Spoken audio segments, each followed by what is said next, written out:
So first, just a quick little background.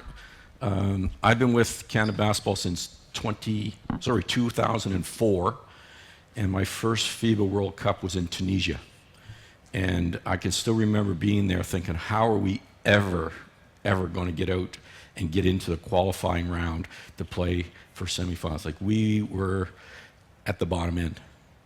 And it takes time to grow and develop your sport in your country at the high level. And I can still remember watching our players play, and of the 12 players, when they shot three-point shots, 11 of the 12 all looked under the ball when they shot, because they all shot like this. And so when we played in the tournament, we could never get a three-point shot off because I could guard you from this far away. And I'm like, oh my goodness, we have so much work to do. Well, I'm happy to say now that we have nobody on our team who looks under, they all look under the ball and can shoot out the top of their cylinder when they shoot. But that was concentrated effort, not just by luck, that we hoped people were able to do that. I'm currently the high performance manager for women's, and my main job is to develop what's called a gold medal model. How do we win gold medals? And then I take and I apply that to each stage of our programming. So we start with the junior academy that I run for 14-year-olds, and then it goes into our U16, 17 teams, and then our U19. Now we have what we call U23, our global jam, and then of course the seniors.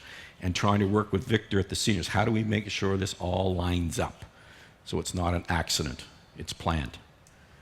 And then the other one I do, and it's my passion, is what I call IPPs, individual performance plans. And I do them for athletes and coaches. So every one of our coaches here has an individualized performance plan, and that's what I'm doing when I'm here. I'm mentoring them. I'm a big person on counting things. You'll see, we define it and then we count it. And how many times did that happen? And was that what you planned? Or do we want to change that? And I work a lot with all our coaches on those things, but also with our athletes, making sure they have individual programs. We don't have a centralized academy for all our players. They're all at different schools, but one thing we try to do is say, what's your plan to improve at each of your schools? Be it an NCAA, be it a pro team in Europe, be it a pro team in Australia, or be it a high school in Raymond, Alberta, okay, where one of our best player plays. And if you ever get a chance to go to Raymond, Alberta on a Thursday night and watch her play, they pack the gym, and she's a superstar in Raymond, Alberta. Okay? But I need her to try to get to be a superstar in Madrid. Okay? So it's how do we help them do that? So that's just a little bit about me.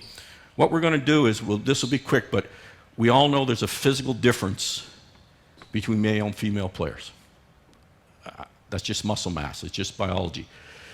But there's also a difference in strength between a developing player and a mature player. So when I'm talking about some of these things about female players, it's also young developing male players. It's also relative to where I'm in my maturity and development. And in our country, I'll just speak from my experience in our country, we have an awful lot of overuse injuries right now in our female players. And I would also say in young male players that it's similar. Too many ACL injuries, too many overused ankle sprain injuries, shoulder problems, okay, shin splints, knees problems. And a lot of it is the overuse, and it becomes from the efficiency of how they're being taught to jump, how they're being taught to land. Mostly these injuries coming from deceleration, the stopping, the landing on jumps, those sorts of things. And over time, that's where the problem is. Second one we have is concussions. In my province of Ontario, it is actually a criminal offense for me as a coach to not report a concussion of one of my athletes, because they've had so many concussions in multiple sports where athletes it's not being reported, and they've had athletes die. So that's called Rowan's Law, from a young female rugby player who died from too many concussions and no one's stopping her from practicing and playing. And most concussions come from what we're going to talk about is elbows, not knowing how to take a charge properly, and it's not the hit on the floor, it's the brain shaking. So if we want young women to stay involved in basketball, It's not because it's going to be this physical push, shove, bump. That's not why they want to play. In our country, they're going to go play volleyball. Or they're going to go play soccer, they're going to play anything, but they're not going to play basketball if that's what they think they have to do. And I think for coaches sometimes the easy solution for us is to make the game physical. We can stop that skilled player. We get push and shoving. But we're hurting the game. We're hurting the game, and we're hurting why it's such a beautiful game. So we really want to promote that beauty of the game, the skills, the athleticism, the running, the jumping, the scoring, and not encourage this using physicality to make the game ugly. And then we get all these people saying, oh, the women aren't scoring, it's a terrible game. Well, we do it to ourselves. It's a beautiful game, and we've seen that here. The scoring, the shooting, the draw, love it. But when it becomes physical, we take that out. Okay, so we want to know how this is going to impact how we coach and officiate. I'm very fortunate. I work very closely with the officials in our country, and we make sure with our age group teams, we always bring in what we call the official coaches, and they work with our team and say, this is how it's going to be called. This is what's legal, not legal. And then we make sure our coaches know that. And it has really, really helped us get better in that area. And one of the things, I'm going to speak honestly, if you don't do some of these honestly, you allow the opponent to have what I call floppability, which means if you start illegally using your arms, they're going to flop, to exaggerate. And if you don't teach properly, you're very vulnerable to what, again, I call floppability. And I'm always telling coach, that's a floppable situation. You're going to have to clean that up. So we're going to look at the impact between the two cylinders, the offensive and defensive cylinder. I always use this. So what's the legal contact? And what's actually going to cause dislodging? Okay? What's going to, in our country, we talk about the RSBQ. What's going to disrupt the rhythm, the balance, the speed, and the coordination of the player? Okay, so what do we have to do to make sure that's being done legally?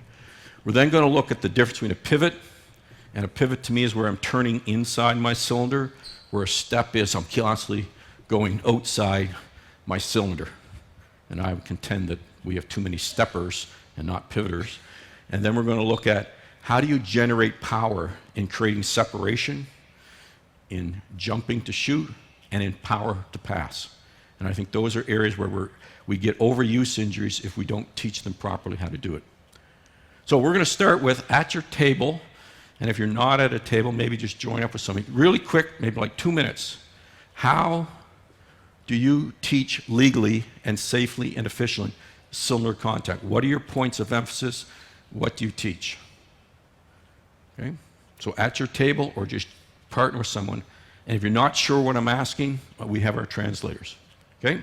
Away you go. We'll give you about 2 minutes. Just at your table, talk among yourselves. Okay, do we have someone who'd like to share? Maybe. Okay? In my team, we use games with points. For example, I did something with the last. The last has to go out of the smile and walling up against the offensive player that is trying to play a layup. If he's fall, is and 1. 3 points for the offense.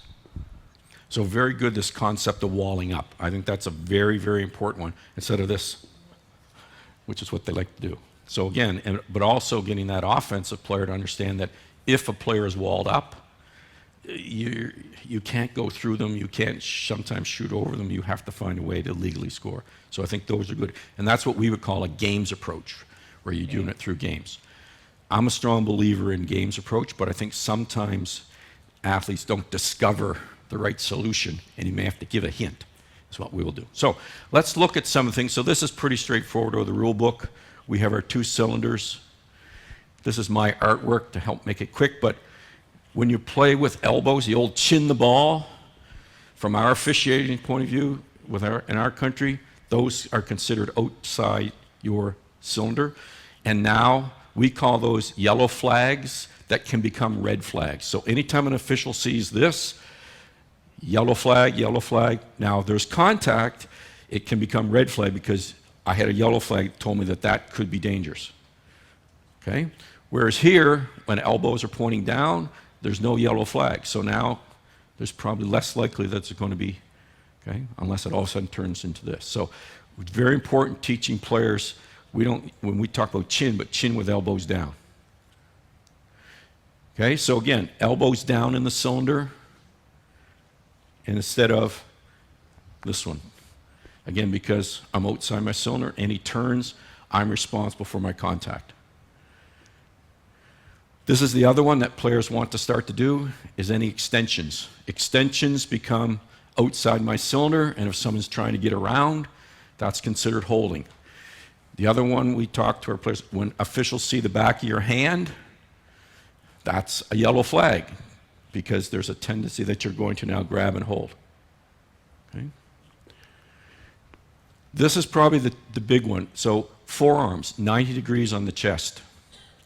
Victor, can I get you to come up for this one? Come on up. First of all, there's a tendency when I do this that my next move is often what? An extension. So again, probably not a foul right away, but yellow flag, red flag probably going to be called. The second thing is if Victor does this to me, I'm an old American, or we call Canadian football coach. And in offensive line play, defensive line play, if a person ever does this to me, I'm stronger than Victor. I want you to push hard with just these two pushing me. So I can just control Victor's forearm. And that's what good players do. As soon as they see a forearm, they can just dislodge it. And that's not a foul because it happens so fast. So you get these players. So it's a lever, or a wrestling coach, thank you, or a wrestling coach. Okay? So again, if it's the elbow, that's anytime there's contact with the elbow, shoulder, that's probably red flag right away. So we really don't want them with the elbow. So, or again, as we said, hand down. So we really are helping them understand this. So we really want to try to work on getting 3 points of contact. Their hip, their scapula, and their tricep. I got my little dot on there to really point out. So that's the points of contact. Victor, I'm going to get you up again. Okay? It's easier to show this than talk about it.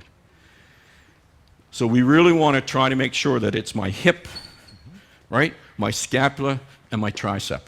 And I'm calling for the ball out here if I'm on offense. Okay? So I'm trying to make it the furthest point that he can get to is there. The problem with this position is if I call for the ball back here, there's nothing preventing Victor from getting that ball, is there? He can go, because there's nothing stopping him from going there. So this will be one of the big issues with players, is understanding where I'm calling for the ball. Now this could be not just a post player, this can be to get the ball in an inbounds as a guard, a wing player, all those sorts of things. You might as well stay close. Yeah, stay right there. So this is another concept with younger players. It's like the old idea, pat your stomach and rub your head. Young people, they associate, so they will do the same thing with both sides of their body.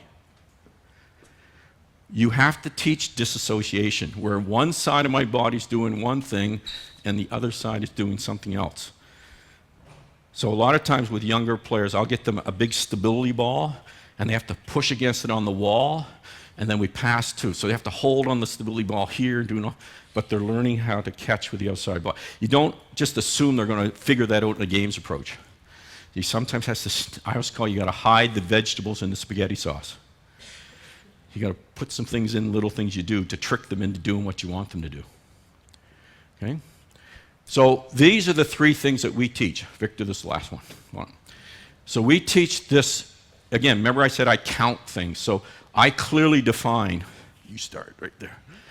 So a take on is when my cylinder is making contact with the front of my body. It could be a screen, it could be take straight on, but a take on is any time I'm making contact. So a good hip hinge, my elbows are down, I'm inside my cylinder, not too wide. That's a take on. Offense, defense. A brace is when I'm the side of my body. And this is pushing me as hard as you can that way. Push. No, push. Like really push. No, like really, really, really push. He can't move me because I have a brace. like the big cathedral churches, right? The brace. But if I stood like this, push. So learning players to learn how to brace. Whereas a seal is when I'm using what? The back of my body. So I have a take-on, a brace, and a seal. 3 different ways that my cylinders may be in contact. Thank you. Okay? And so we have to help them understand, well, when are you bracing? When are you sealing? When are you taking on? So my definition of a box out would be take on, brace, and seal. There's 3 parts of it. It's not just box out. Because which part aren't they doing? So help and clearly define for the player, and it's something we can track. Okay, so we're playing, like if you get to play the US, you better learn to do a take on, escape the paint, and take them on the weak side, or you don't have a chance against the US. Sorry, Carol, but that's the secret. You can't give up the weak side board. So if you just stand there and let them come in and take you on, you're in trouble. Okay? So here's our academy, and this is the first time for most of these young players that they're starting to work on it. So they're going slow. They're just working. Now they're just doing their take on and a brace. They're not doing any seals. And the coaches are really working on just making sure. Now, see, right now, there's a problem. See, she's allowing herself to become a one-arm player. She's letting her arm get pinned instead of getting her tricep. That'll be a big one. They'll do this instead of get their tricep. Okay? Here, this is probably their second session we had with them. And you just look at how many times the cylinders collide in this. Look, you can see there's a seal. Okay? There's a kind of a seal again. She has to do a brace to get open. So that happens all the time. Okay, so we really are working a lot with them on just doing their take-on braces and seals and trying to help them understand legally. And now we're going to see at the end here, we're on off the dribble.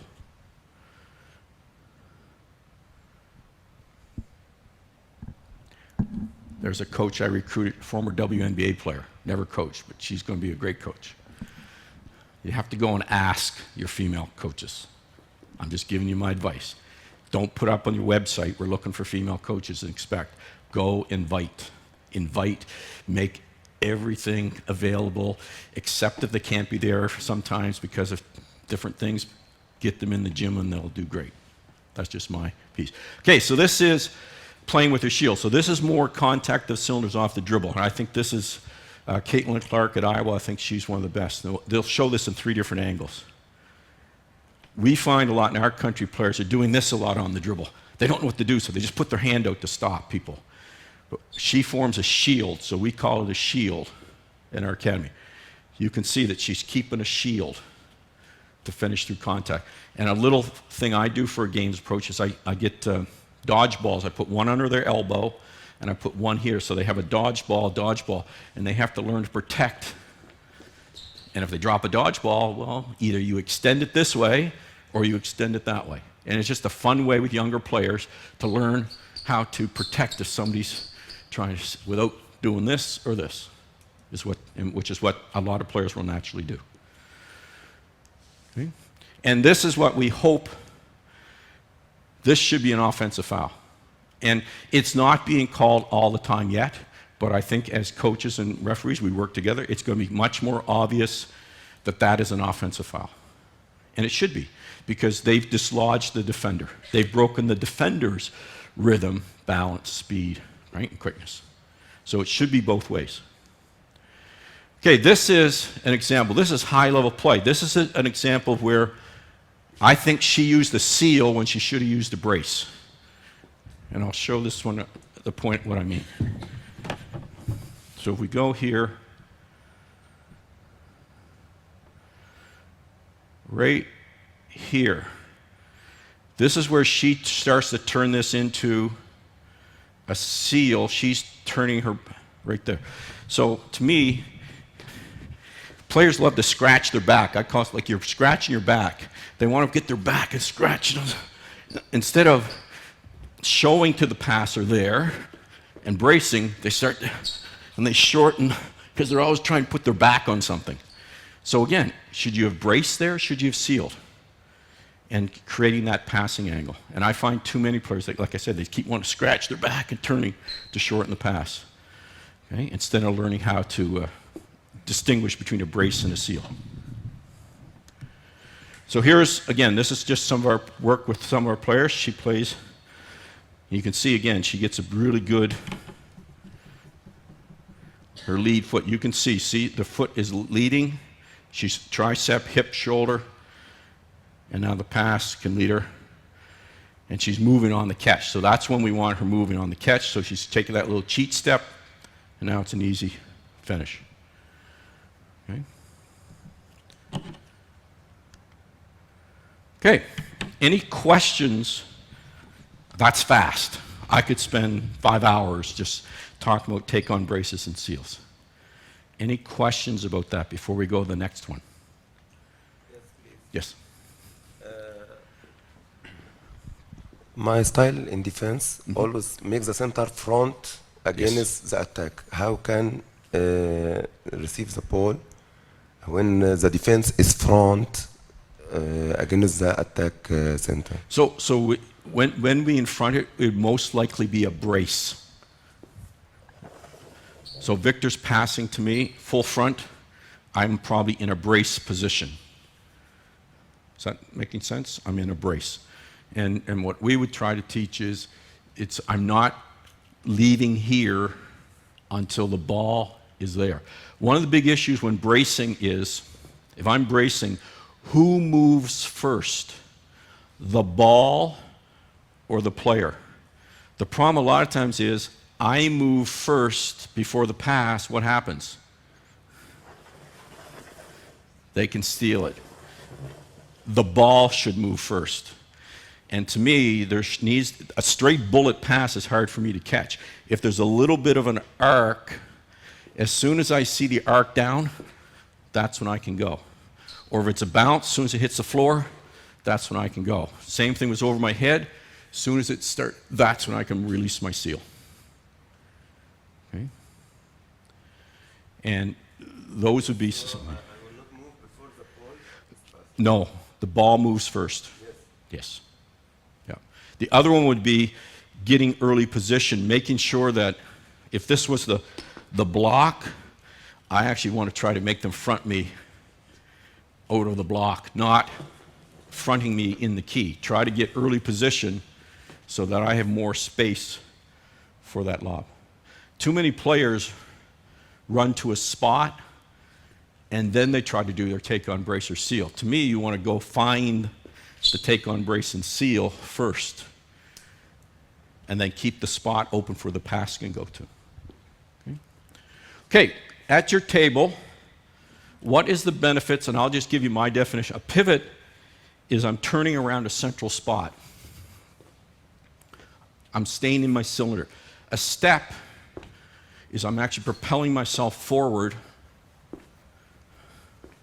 and I'm actually moving out of my cylinder. What's the benefits of pivoting over stepping? Talk at your table. I think my point of view is when you're pivoting, you can create a lot of more angles of passing and creating plays than just stepping forward or side. Yeah, very good. The biggest issue for me is stepping is actually I'm putting myself off balance, except if I'm going to continue to move in that direction. And to now make some kind of efficient basketball play from this position, I usually require one action first, which is what? To get myself on balance. If I try to play from here, I'm probably not very efficient. And I would say one of the most missed shots in women's basketball is a right-hand layup from a step with this shoulder high, trying to shoot in that direction. Okay? Because a lot of young female players and young male players who don't have strength can't separate vertically. So how do they separate? They separate by stepping what? Laterally to go around, but now because they're inefficient and not strong, they can't generate any power up, so it's these falling out of bounds. We have two exceptional players on our team, I'm pretty sure you'll see that tonight, who can solve a lot of problems because they actually can go vertical and then turn into the basket and shoot that far away from the basket. That's not common. They're exceptional.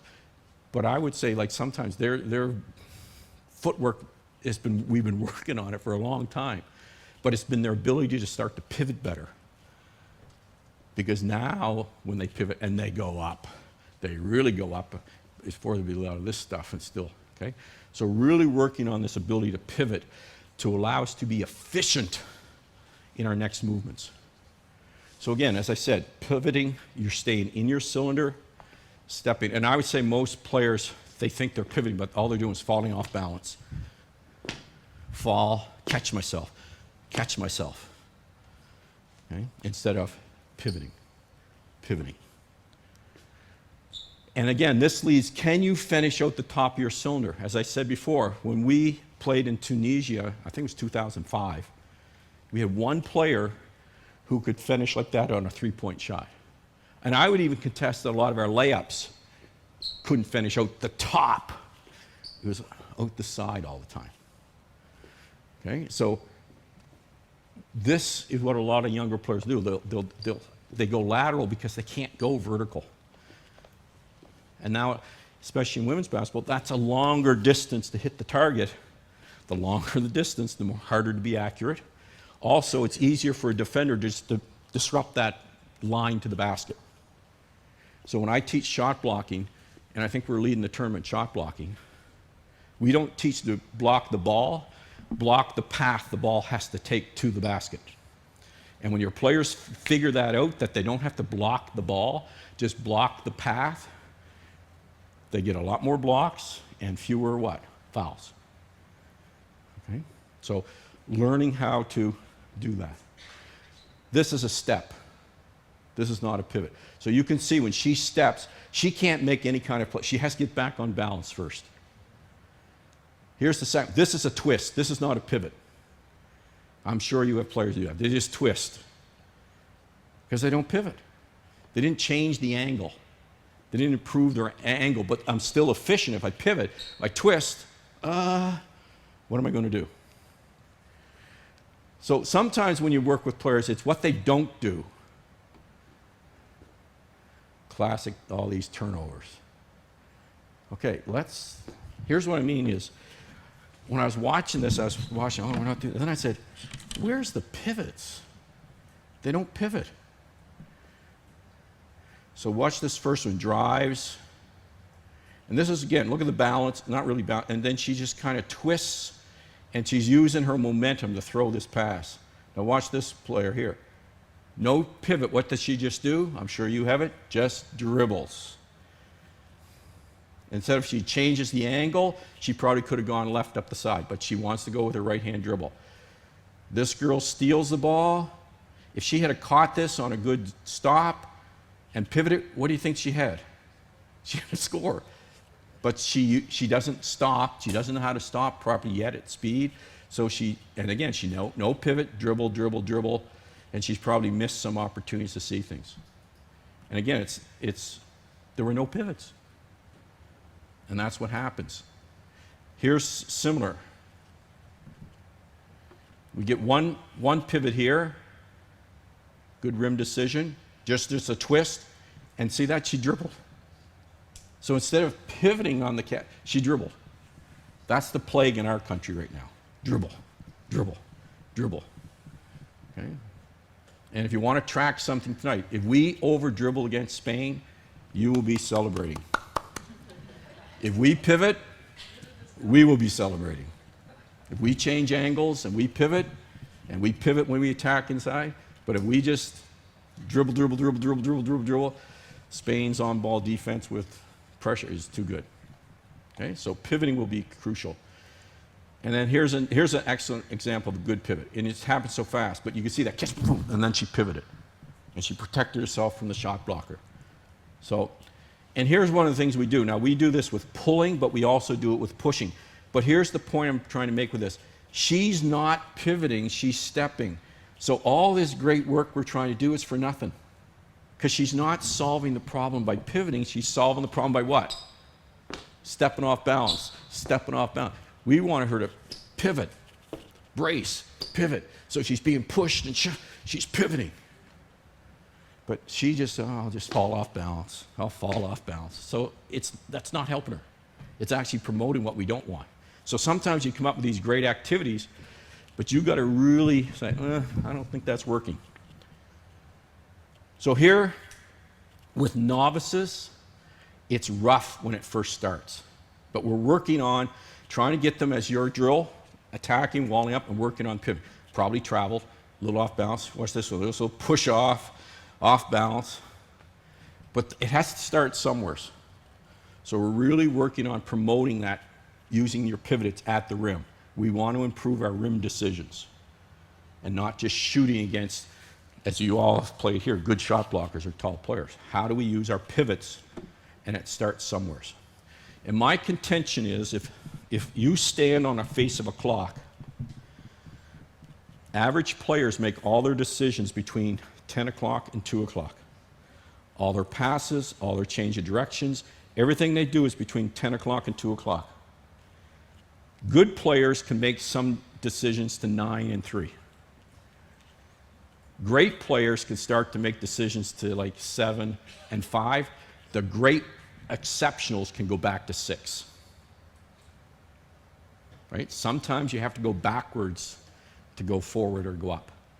And being aware of helping players understand you can't do everything between 10 and 2 o'clock. It's like the horses that you see with the blinders on. That's all they do. They go straight down the street. That's all they see. And we have to help players be able to make decisions. Okay? So this one I would say is from, she's going more to 9 o'clock. She's going 12 to 9, sideways.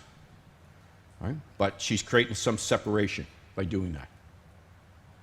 Here we're going to see, this is Shea Cauliflower. She goes backwards. So she created more separation.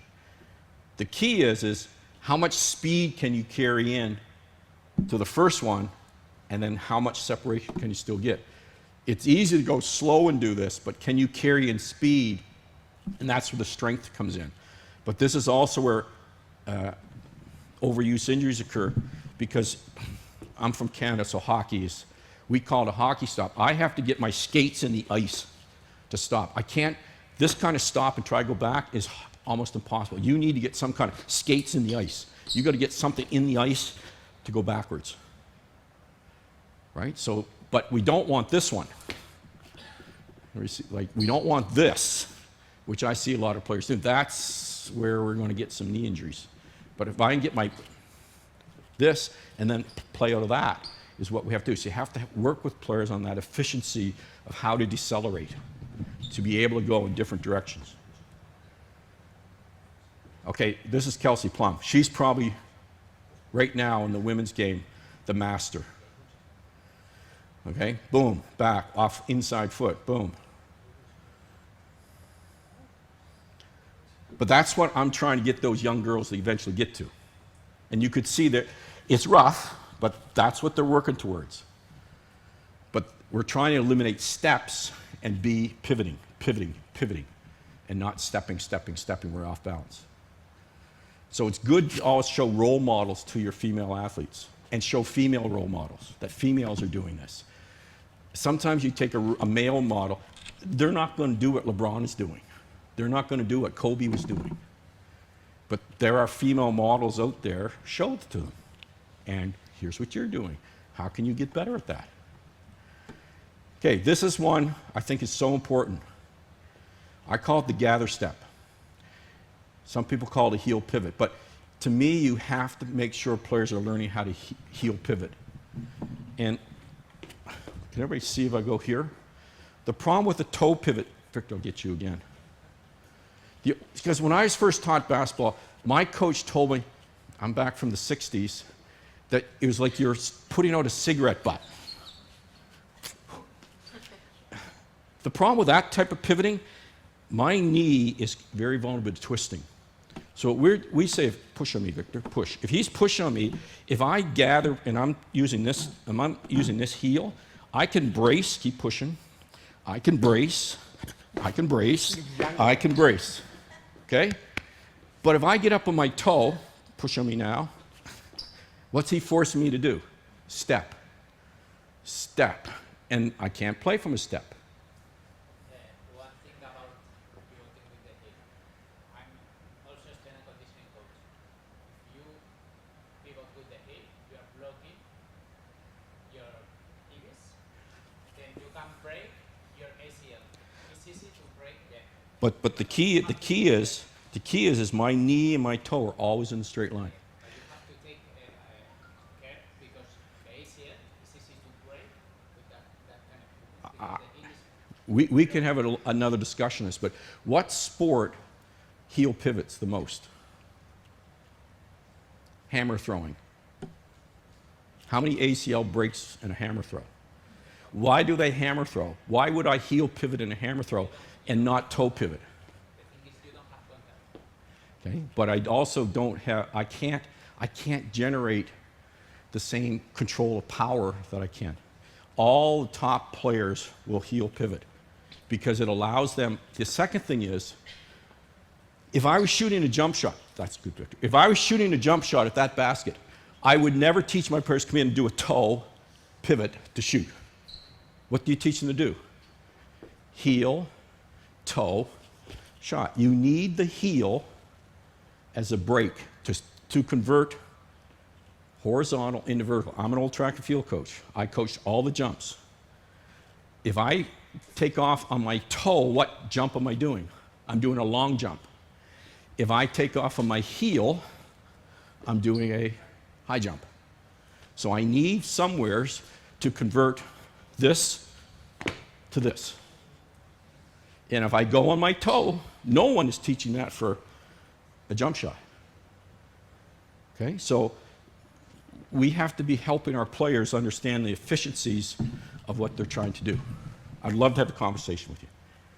Okay. So we're starting her. Take on, brace, and seal. See, she did it first, but that's what she goes to. This is a novice. How did she try to separate? By stepping around on one foot. Right? And that's the thing I want to start with, the 1 foot stuff. And we try and get to brace, get the two, use your baby hook, right?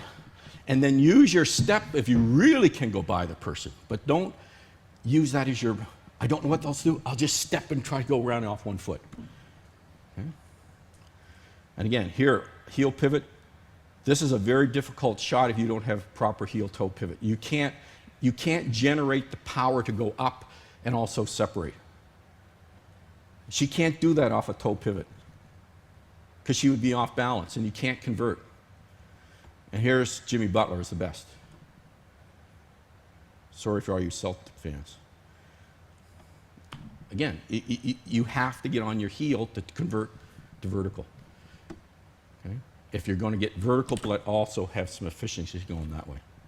Okay. Any questions about pivoting versus stepping? Besides, we got to talk some more. It is my biggest pet peeve with coaches. Oh, wait, we do pivoting all the time. And I go watch the practice, and there's no pivots. It's all steps. And there's no one correcting it. No one correcting it. Okay, how do you teach players to generate power to shoot and pass? So now how do you get them to go from a static to generating power? Quick table talk. How do you generate power? Or if you want to throw a long outlet pass, how do you generate power to pass? Big issue for youth. Try to be closer to the ground. Okay? Stay down and protect the high. Yeah. But what are you doing with their body? So how do they get low to the ground? What? How are they getting low to the ground? They're going to be like, No. Like you jump, Okay. arms, okay, so use of other body parts. and muscles. Okay, good. Balance is important. Because if I don't, I call there's going to be energy leaking. Because if I'm like this and I try, I'm leaking energy in different directions. Any thoughts quickly from a table how you're generating power to jump or throw? Here we head on balance. I think that's going to be very important. If you're not in balance, you're going to leak energy. We talk with the players all the time about their two best friends have to be in shooting, Rob and Brad. Two guys. Rob means you're in your range, you're open, and you're on balance. Balance. So a shot, range, open, on balance. And balance has two parts for me. You're aligned, your body's aligned, and there's a rhythm to it. There's a rhythm to your body.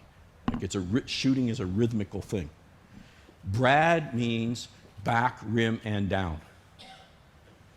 We don't want front rim shooters. There was a stat came out recently about how many people are missing front rim. If we're missing back rim tonight, you're going to see a ton of offensive boards from us. A ton. We're leading the tournament in offensive rebounding.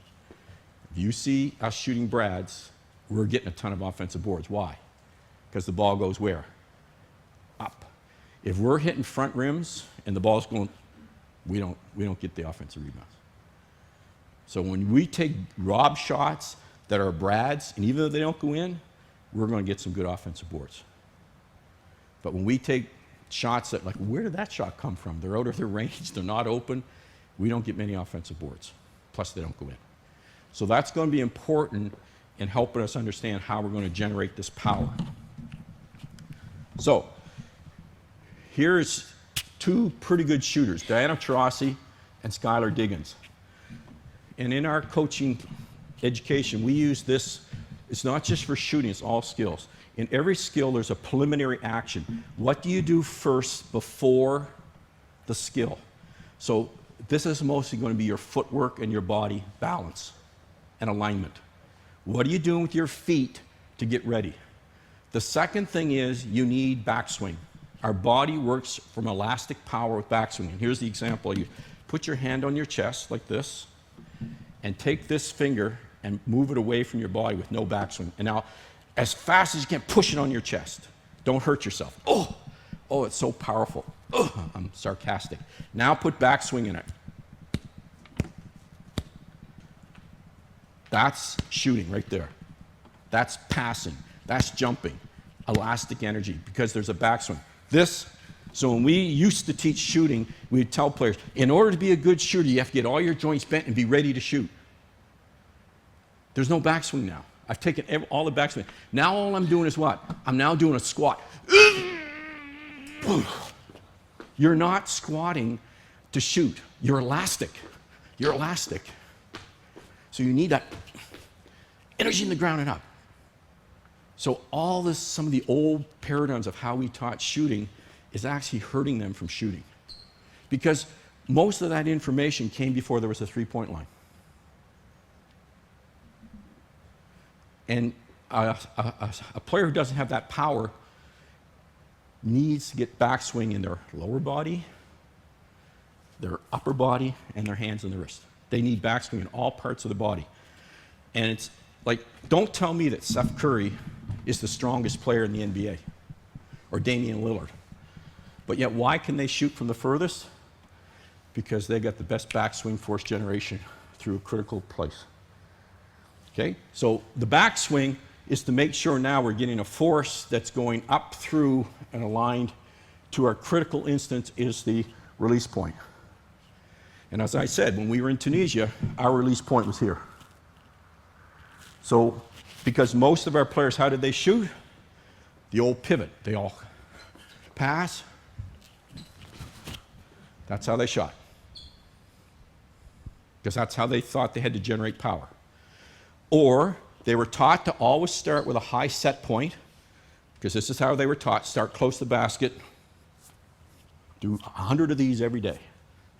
And then as they'd start to back up to shoot, they'd get to this point where their body all of a sudden figured out, I don't think I can get it there anymore. So what did they do to solve it?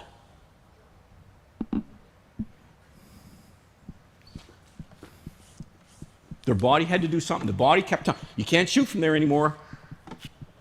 And the coach told them, don't dip the ball. That's bad. It'll make you slow. Don't dip the ball. Okay, I can't. Well, I better do this. Okay?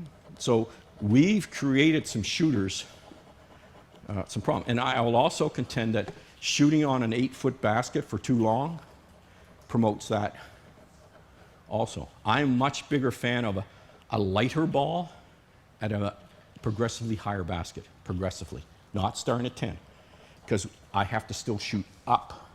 With an 8-foot for too long, I can get away with learning to shoot like this. When we first started using 8-foot baskets, kids were only playing on that for maybe 1 or 2 years. Now you get kids playing 5 and 6 years on that level of basket.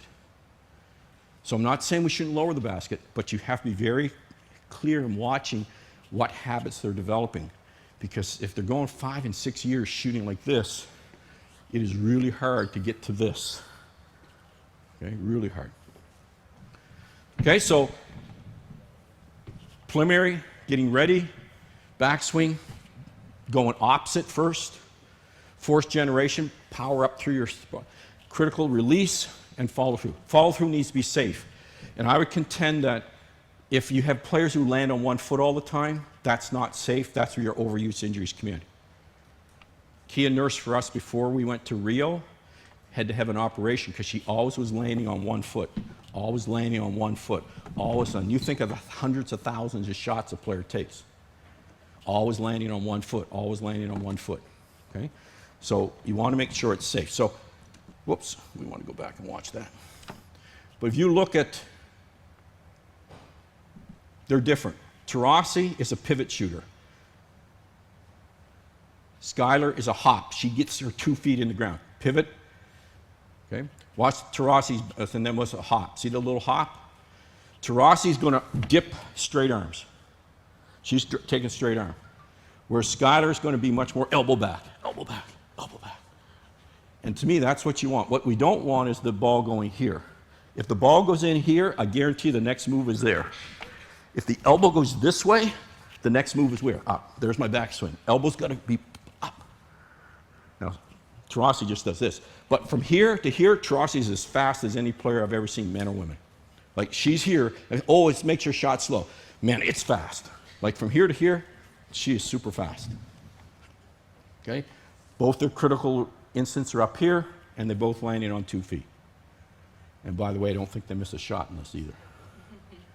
Okay? 2 pretty good shooters. But what I'm trying to say is, they look different, but those elements are in every shot. And what your job is to help that athlete individualize those elements to make it their shot.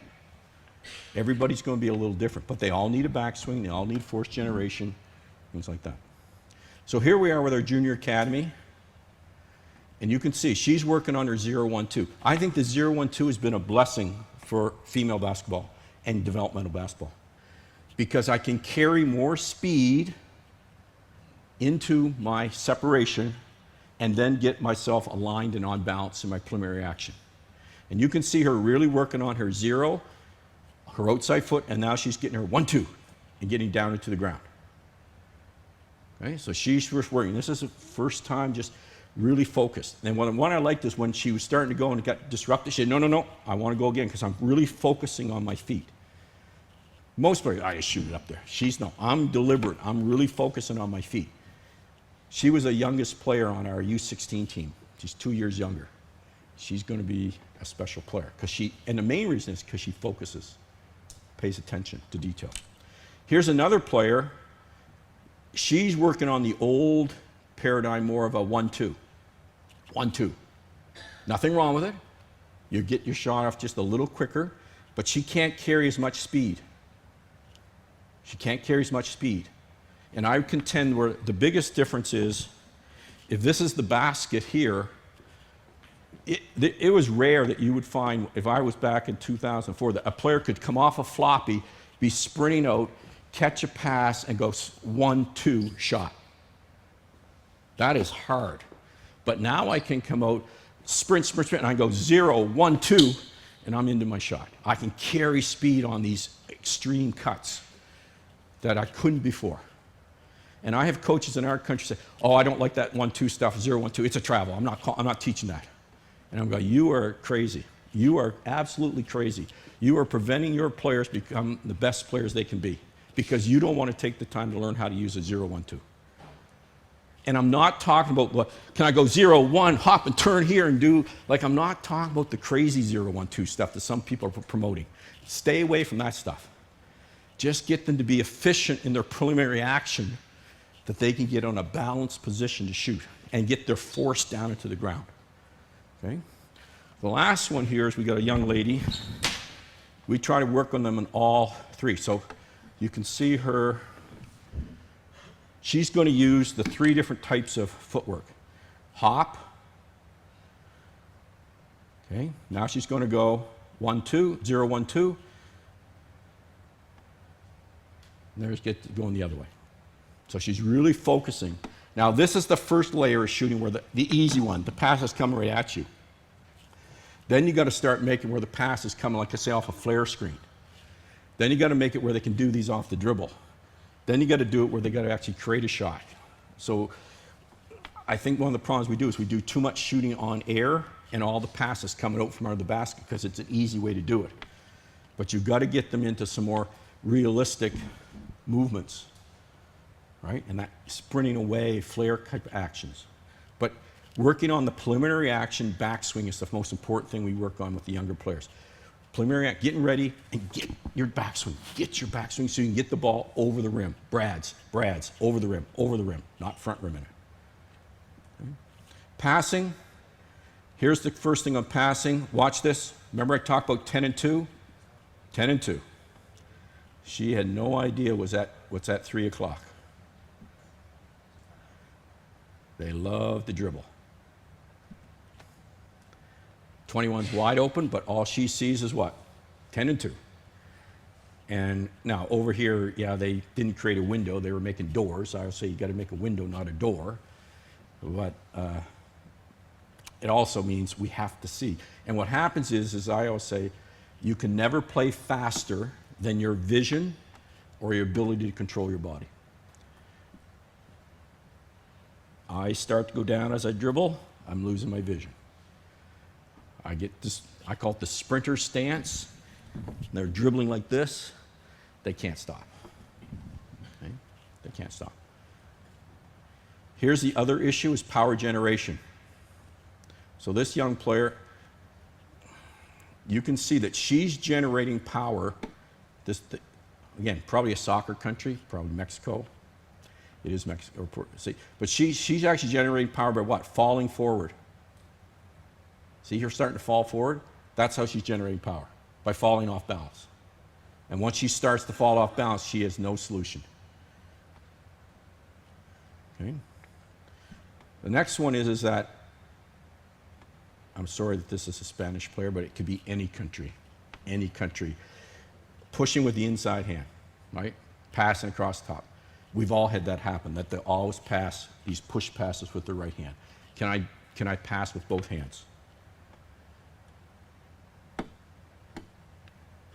Okay, and here's the problem too, is how much power can I generate? That's as far as she can throw it. In the current method that she's passing, that's the extreme distance that she can pass. And so this is going to be, she doesn't have solutions because she can't pass further. So here's a player. You may see her play tonight. She had 21 rebounds last night.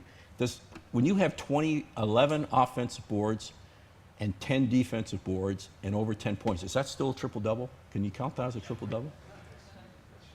I'm not sure I've ever seen one of those, but she had 21, 10, and over 10 points last night. So, but this was her at our Center for Performance, and we were testing. So she had to stay inside that box. She was passing with her left hand first, then her right hand. And I put no restriction, and we have a speed gun. And the speed gun, we're generating how much power she generates. So watch with her left hand what she does. I call that a very novice push pass. Now, what's the difference with her right hand? What's the difference? Why was it harder? Whoops. Yeah, I'll go back. This is the left.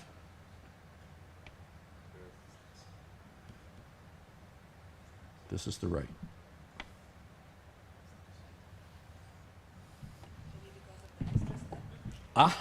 It's not the extra step, it's the necessary step.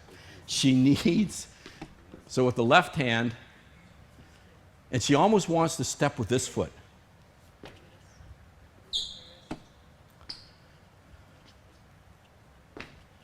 You ever see people want to throw, like, instead on the right side, she at least figures out, no, I gotta get some hip action in there. Okay? But most players, when they first start, they just think passing is pushing, pushing, pushing. And in today's game, with any kind of ball pressure, it's just, and we have very little of a throwing action. It used to be players would play different sports, badminton, tennis, baseball in our country, but now they just play basketball year round. And if they're not learning how to step and throw, they're not going to get it. The other thing with a novice player in any skill will eliminate joints to simplify the action.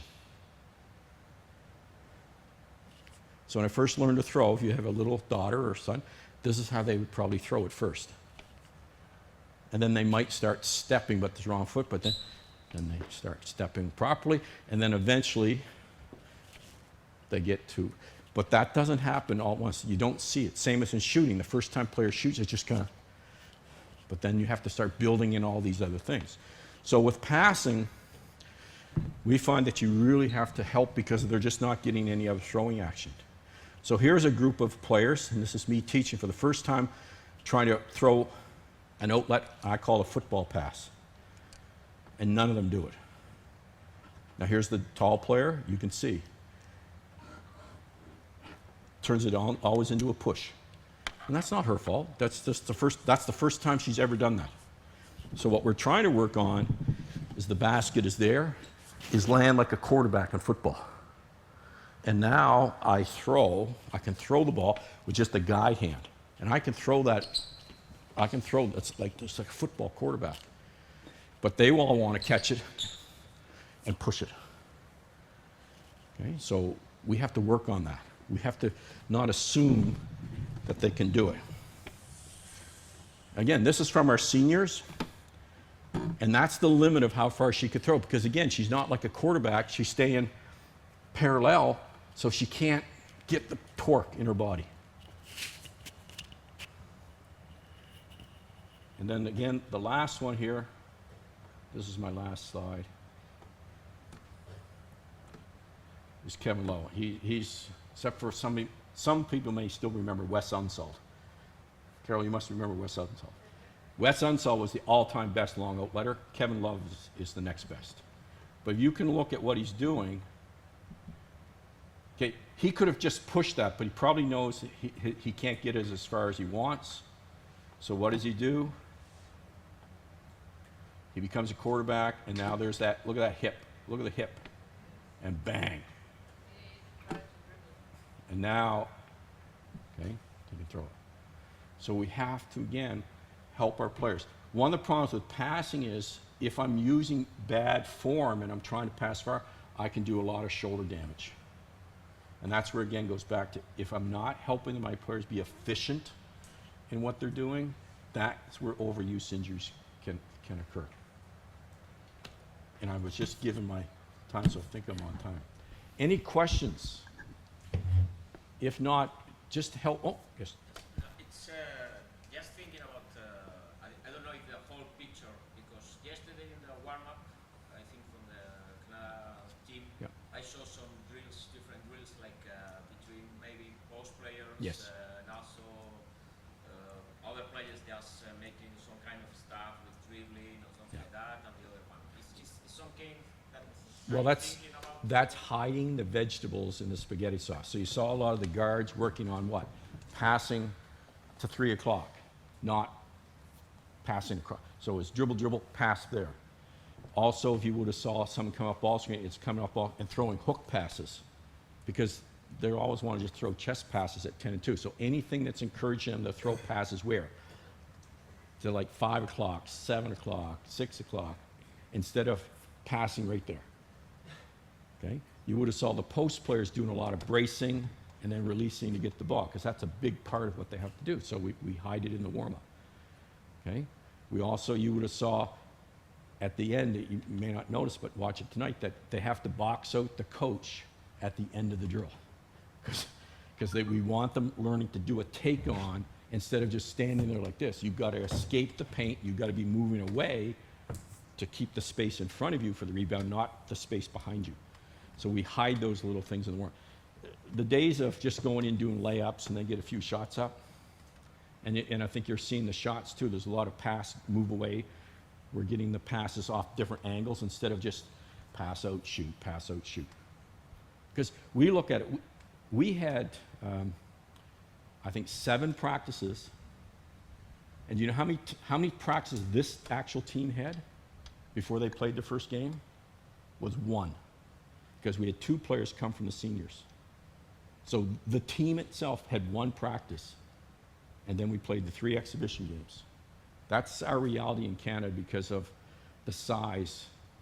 Like I jokingly say, I was in Serbia one time, and one of the coaches was saying, "Why don't you practice more?" I said, "Look, the flight I took from Toronto to Belgrade was less time than if I flew from St. John's, Newfoundland to Victoria, BC. It is expensive and a lot of travel in Canada to bring people together. That's our big thing that we have to find out ways to work around. But when we're together, we're not wasting time. We're not doing drills because, oh, that's a drill, I liked it. We're trying to make sure it's efficient and it's covering the things we want to do. Very good question. Japan is a good team to watch too. They hide a lot of things in their warm-up too, of things that they've got to do a good job on. A lot of boxing out because they know they have to box out. Right? A lot of things on jump and body balance. I think the Czech was doing some of that, let's say, jumping and landing, being pushed to making sure they're efficient in how they land, because that's where a lot of the injuries are occurring, on deceleration. Any other questions? Yes. Yes, I really like your remarks about the legal usage of hands, Yes. and elbows, and it's on the favor of that, you know, that everybody in the whole Yeah. play is decent, you know, way. But I mean, it's very would be helpful for you to get one session for the officials. Well, I did the FIBA World Session for the FIBA officials. When was that, Victor? We did that in November. We presented. The thing is, it takes time. Yeah, It takes time. because the general secretary says that there's already 4 years past since we developed women's basketball, and 4 more years, you know, will be like time to get to the one point, because I represent Lithuania, you know, and we play European basketball. Yeah. Then we go abroad, you know, and we meet a lot of folks that they play differently. Yes. And the officials, you know, sometimes they do one whistle, you know, then we want to ask why you do that, and they said, okay, we're still learning. I think that the championships, you know, are not the place to learn, you know. So I really like your remarks, you know, and we should come to the one solution. Yeah. The best. We can use the elbow, we can use the arm, and when it's illegal, when it's illegal. Yeah. So, The best officiating I've seen is when FIBA brings in the officials ahead of time and actually does a lot of what happens, say, in the first round games where they're getting them all. But that's expensive, and I understand that. But the other one I find for coaches, when I tell our coaches, speak official language. Don't speak coach language. They're pushing. Hey, they're dislodging us from our cylinder. Big difference. Because now, oh, dislodge, that's a word I know. Like, for in our country, that's what we're trying, and the officials want that. They want you to speak officials' language and make it become, because that's, so you're disrupting the rhythm, balance, speed, and quickness, RSBQ, right? So that's, or if we can start to say, hey, we think that's a C1. That's only the intentional, C1, 2, 3, and 4. Get to know your C1, 2, 3s, and 4s. And you start to use that, oh, that's different than, I think that. So I think helping coaches speak is one way. But I also think the more that we as coaches work with officials who are doing developing officials, we can speed up the process. instead of us trying to play on the edges of the rules and try to find little advantages, let's all work towards that. But it is one we have to work on together. Thank you.